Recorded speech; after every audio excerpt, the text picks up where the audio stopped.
My husband, 32, and I, 30, have been married for over a year, and things couldn't be rockier. I have a good job and make decent money, whereas my husband does not make as much as me.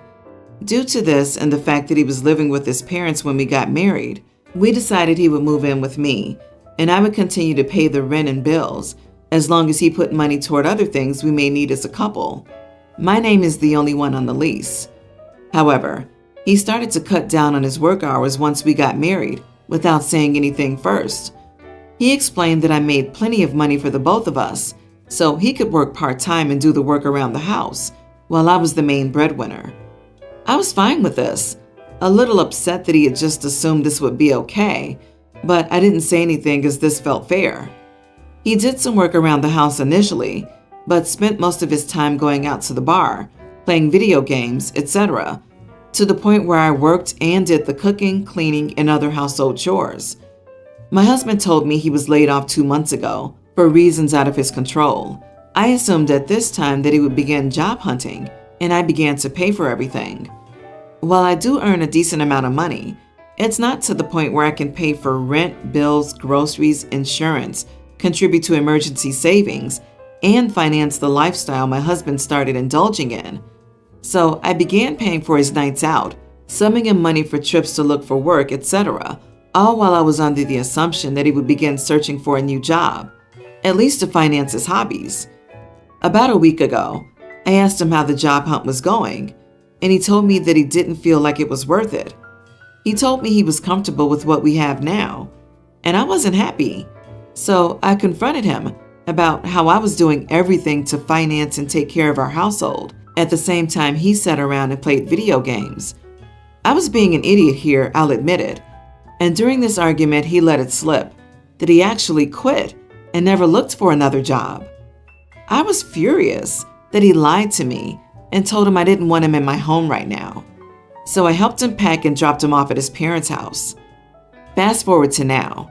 My in-laws are understanding to an extent, but are calling me an idiot for not wanting him to come back home until he gets a job. I've seen my husband during this time, but never in our home, always out somewhere. I no longer pay for everything, and his attitude toward me is making me question our entire relationship. He's calling me an idiot for doing this to him, and I'm beginning to think he's right.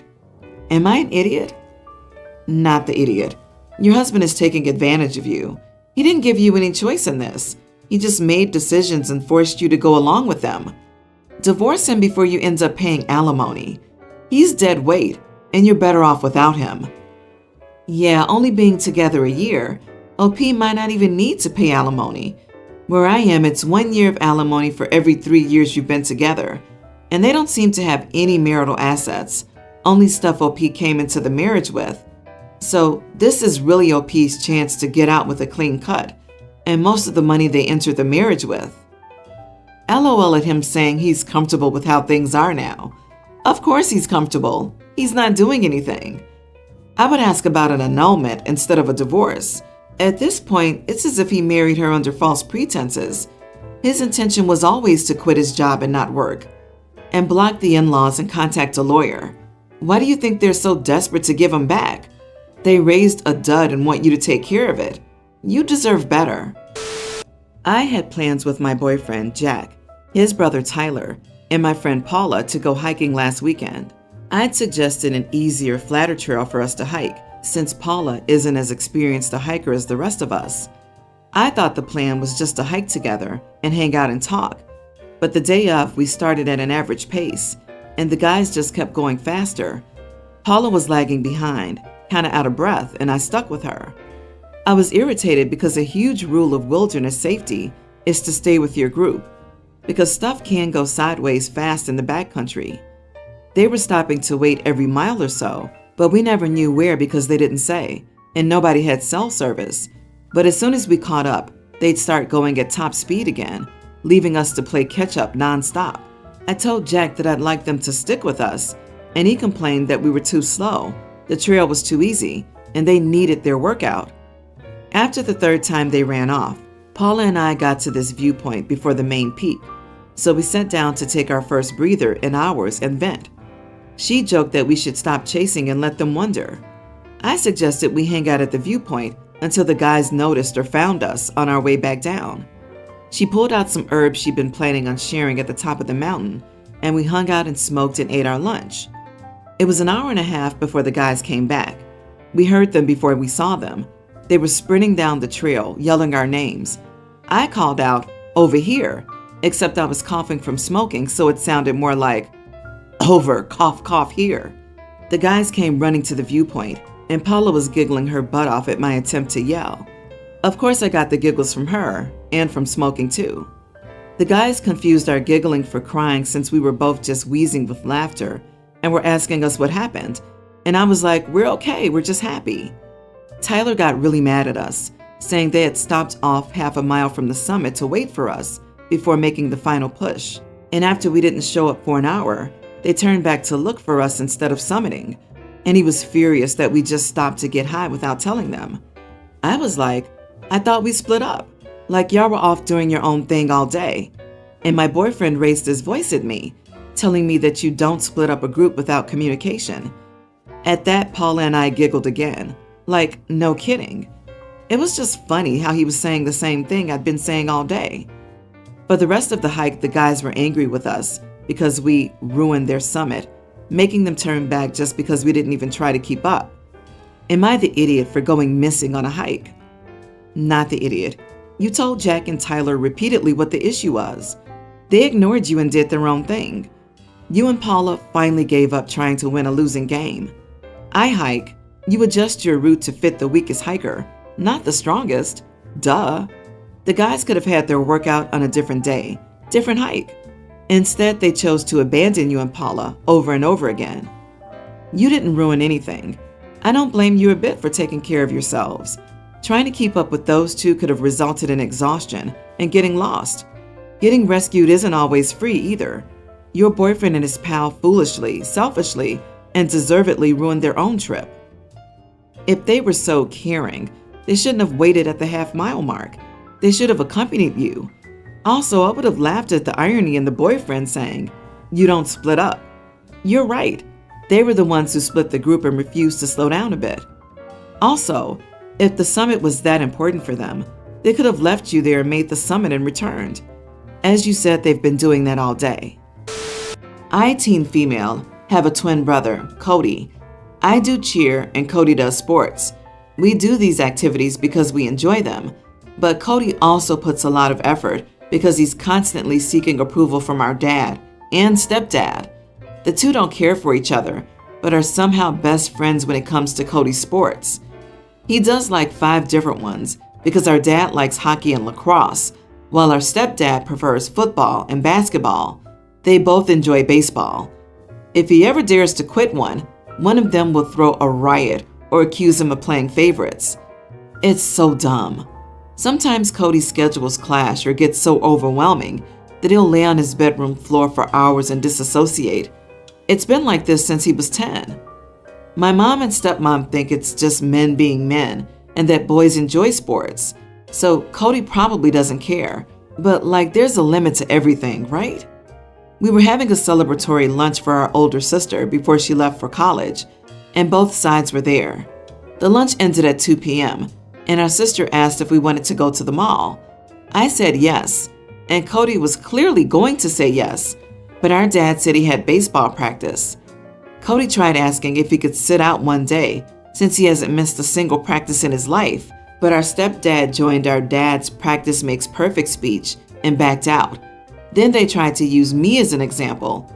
Oh, Ashley's never missed a day of practice and look at her. Medals and trophies for days. I thought this was ridiculous. I've missed plenty of practices, and Cody has more awards than me. I asked them if they were serious and told them what I had just mentioned. My dad kept telling me to be quiet, but I called him and my stepdad losers that need to realize that Cody is a human being with limits, not a doll they can program or play with. Both of them were very embarrassed. My dad told me I was being very disrespectful. My mom said I was reading too much into the whole thing and that they're men, and I simply won't get their dynamics. I call BS, but they all say I'm in the wrong and need to apologize. My sister agrees with me, but says I was disrespectful. Cody doesn't want to talk about it. Am I the idiot? Just to make it clear, the practice was an informal one. Think of it as extra credit to strengthen specific skills. Not the idiot. It needed to be said, and sadly no one has said it before. Good for you for standing up for him. When your brother has a breakdown from the pressure, your dad and stepdad will be there, all confused as to why it's happened. Both your dad and stepdad are idiots in this scenario. They need to grow up and realize that your brother quitting a sport from either side doesn't count as him playing favorites. God, they sound so immature. And toxic masculinity is real, and your poor brother's on the receiving ends of it from all the directions. So keep standing up for him. 5 sports? Jesus. Cody's gonna hit the wall and burn out spectacularly. By the sounds of it, he's already halfway there. Those losers are trying to live or relive their youth through Cody, which is pathetic. Your brother's gonna kill himself trying to please them. Please keep doing what you're doing. You seem like the only sane person he has. Talk to someone in school, teachers, social workers, or even the coaches. The pressure isn't healthy. My 34 female parents had me when they were teenagers, and they only had my other brothers when I had left home, young male teen, tween male, and pre-tween male. I believe I was a fraternal figure present for my younger brothers as much as possible, but I was already in college, living alone when the oldest was born. Taking care of them on my vacation made me realize that I would never have children. When I turned 27, I received a job offer in another country, and I stayed there until the beginning of this year. Having to return to the country because my mother died, my father died at the beginning of the global issue. I came back, but I could only stay 3 weeks in my country. I had to take a break and ask for leave. I asked for a lot of vacation time in advance because I had to deal with my mother's inventory, and I was the only representative of my brothers. Everything is on track. My mother facilitated many things before she passed away, and I lived in an apartment while my brothers lived with this aunt of mine. I spoke to the social worker who considered me returning to my country for the good of them because my brothers don't know the language, non-Latin, of their country, and that it would be a big change in their lives. I said that I didn't intend to adopt my brothers because despite having conditions, I work a lot of time away, staying away from home for 2 weeks at least, and moving back, losing a very good job was not an option for me. Besides the biggest fact, I don't want to have kids or be responsible for not 1, but 3 siblings, and that if someone in my family wants to be responsible, I'll help with whatever it takes and commit myself on my vacations to taking care of them during this period, but I don't intend and don't want to be responsible. The social worker understood my side. I talked to my brothers about it, about me not being able to move. They didn't want to move to another country. The oldest one even has a girlfriend, but I would never stop visiting when possible, and they were welcome to spend my vacation with me. They were a little upset, but we managed together. Therapy also. The problem is my aunt, who, when she found out, started screaming at me, saying that I'm abandoning my brothers and leaving my responsibility to another relative, how cruel I am to turn my back, etc. Keep in mind that the person responsible for my siblings will be able to live in a 5-bed, 4-bathroom house, and there will be no financial cost to raise my siblings, as I'm willing to pay. Am I the idiot? Not the idiot. Asking for you to take in 1 child is a lot. Never mind 3 at once. That's a huge decision, and I think most people aren't in a situation where they could easily do that. You can't be expected to drop everything in life for kids that aren't even your own. Plus, I think you did a good thing by still offering to send money for them and visit often. It shows you still care about your siblings and still want to be there for them, and I think that's commendable. Many people wouldn't be able or willing to even do that. For kids that aren't even your own, I don't know why, but this stood out to me. They're siblings. It's not like they're complete strangers. The rest of it still stands though, obviously. Suddenly taking care of 3 children is a lot to ask. You are not a stranger. You're still their big sister. After their parents, you're the only one they have to rely on until they go to the majority. You're dumping these kids, who knows where, because you don't want to take responsibility. Whose problem should it be? You are the idiot. Life doesn't always give us what we planned or wanted, but sometimes we must step up. This is one of those times. Disagree. If you took them in only because of the guilt trip, you'd resent them for the rest of your life. This seems the best way to preserve your relationship with them, and I admire you for stepping up financially and committing your vacation time to them. If your aunt feels so strongly, she's welcome to assume responsibility. I, 24 male, have several food allergies and sensitivities. Because of this, I usually only eat food that I make. My family had a dinner hosted by my cousins. I was hesitant, but I gave them a list of things I couldn't have, and they promised to make me something. However, they told me they couldn't figure out how to make something for me when we got there. I told them that they could have at least told me so that I could bring something for myself. Then they got mad and said bringing your food to dinner was rude. I asked them if not eating the food provided would be rude, and they also said yes. I asked if my getting violently ill or having an allergic reaction would also be rude, and they just looked at me like they were disgusted. Then they screamed at me that they worked hard on dinner and I would be eating it. I just went home after that. Most of the family calls me petty and rude, and it's starting to get to me. Am I wrong here? Not the idiot, and I'm confused about what they expect you to do here. Bringing your own food, rude. Okay, fine. Sitting there without eating, rude. Leaving because you can't eat anything, mega rude. Literally, you're right. By their logic, or lack thereof, apparently the only polite choice by process of elimination would be to die. Who are these people?